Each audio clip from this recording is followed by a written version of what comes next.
ಒಂದು ಗ್ರಾಮ ಪಂಚಾಯತಿಲಿ 5250 total population ಇದ್ರೆ ಅದ್ರಲ್ಲಿ 632 ಜನ ಏನಾದ್ರು, ಒಂದು ಉದಾಹರಣೆ ಕೊಟ್ಟಿದ್ದಾರೆ, ಅದನ್ನ ಹೇಳ್ತಾ ಇದ್ದೀನಿ. 632 ಜನ ಏನಾದ್ರು SC ಸಮಾಜದವರಿದ್ರೆ, ಆ ನಂಬರ್ ಆಫ್ ಸೀಟ್ಸ್ ಆ ಪಂಚಾಯತಿಲಿ ಟೋಟಲ್ 14 ಜನ ಇದ್ರೆ 632 × 14 ಡಿವೈಡೆಡ್ ಬೈ 5250 2 ಸ್ಥಾನ ಬರ್ತವೆ.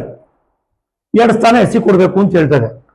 ಈಗ ನಾನು ನಮ್ ಕಗ್ಗೆರವಿಗೆ ಮಾಡಿಸ್ತೇವೆ, ಒಂದು ಪಟ್ಟಿ ಮಾಡಿದ್ದೆ ಉದಾಹರಣೆ ಕೊಡ್ಬೇಕು ಅಂತ. 800 ಚಿಲ್ಲರೆ ಕಗ್ಗೆರೆ ವ್ಯಾಪ್ತಿಲಿ, ಇದು 2011 ಜನಗಣತಿ ತಗೊಂಡ್ ಮಾಡಿದೀನಿ ಅಂತ ಹೇಳ್ತಾರೆ. 800 ಚಿಲ್ಲರೆ SC ಸಮಾಜದ ಕಗ್ಗೆರೆಯಲ್ಲಿ 800 ಚಿಲ್ಲರೆ ಒಬ್ಬ ಗಂಡಸಿಗೂ ಒಂದು ಪುರುಷನಿಗೂ ಅವಕಾಶ ಇಲ್ಲ. ಒಬ್ಬ ಪುರುಷರಿಗೂ ಅವಕಾಶ ಇಲ್ಲ SC ಸಮಾಜದ್ದು. ಅಲ್ಲಿ ನಾಗೇಗೌಡಂಪಾಳ್ಯ ಅಂತ ಅಲ್ಲಿ ಮೇಜರ್ ST ಸಮಾಜ ಈ ತಾಲೂಕಲ್ಲಿ ಎಲ್ಲಾ ಕಡೆ ಬರಲ್ಲ. ಕೆಲವು ಪಂಚಾಯತ್ ವ್ಯಾಪ್ತಿಯಲ್ಲಿ ST ಸಮಾಜ ಇದ್ದಾರೆ, ಬೆಳ್ಳಣಿಕೆ ಜನ. ಒಬ್ಬ ಪುರುಷರಿಗೆ ಅವಕಾಶ ಮಾಡಿಕೊಡ್ಬೋದಾಗಿತ್ತು, ಅಲ್ಲೂ ಪುರುಷರಿಗೆ ಅವಕಾಶ ಮಾಡಿಕೊಟ್ಟಿಲ್ಲ. ಬಹಳ ಮುಖ್ಯವಾಗಿ ನಾನು ಆಗ್ಲೇ ಹೇಳಿದೆ, 496ರಲ್ಲಿ ಬರೀ ಕೇವಲ 26 ಜನಕ್ಕೆ SC ಸಮಾಜದ ಪುರುಷರಿಗೆ ಅವಕಾಶ ಮಾಡಿಕೊಟ್ಟಿರೋದು. ಯಾವ ರೀತಿ ಈ ಸಮಾಜನ ಮೇಲೆ ಕೆತ್ತು ಹೋಗ್ತಿದ್ದೀರಾ ನೀವು? ಚುನಾವಣಾ ಅಧಿಕಾರಿಗಳನ್ನ ಕೇಳಿದ್ರೆ, ಇಲ್ಲ ಸರ್ ನಾವ್ 2 ಒಂದೇ ಕೊಡಕ್ಕಾಗೋದು ಸರ್, ಅದು ಪ್ರಿಫರೆನ್ಸ್ ನಾವು ಲೇಡೀಸ್ಗೆ ಕೊಡ್ಬೇಕು ಅಂತ ಹೇಳ್ತಾರೆ. ಜನರಲ್ ಯಾಕೆ ಅವಕಾಶ ಇಲ್ಲ ನಿಮ್ಗೆ?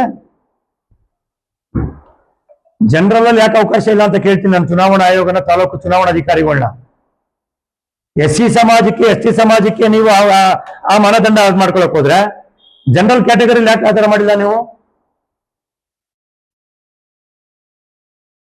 ಯಾಕೆಂತ ಅಂದ್ರೆ ಎಲ್ಲ ಲೋಕರೂಢಿ ಇದು, ನಗ್ನ ಸತ್ಯ ಇದ್ರೆ ಮುಚ್ಚಿಡುವಂಥದ್ದೇನಿಲ್ಲ. ರಿಸರ್ವೇಶನ್ ಅಲ್ಲಿ ಇರುವಂತವ್ರು ಜನರಲ್ ನಿಲ್ಲಕ್ಕೆ ಅವಕಾಶ ಕೊಡಲ್ಲ ಸಮಾಜ ಇವತ್ತು. ಒಬ್ಬ ಯಾರೋ SC ಸಮಾಜ ಒಬ್ಬ ಅಭ್ಯರ್ಥಿ ಆಕಾಂಕ್ಷಿ ಜನರಲ್ ಸೀಟಲ್ಲಿ ನಿಲ್ಲಕ್ಕಾಗುತ್ತಾ?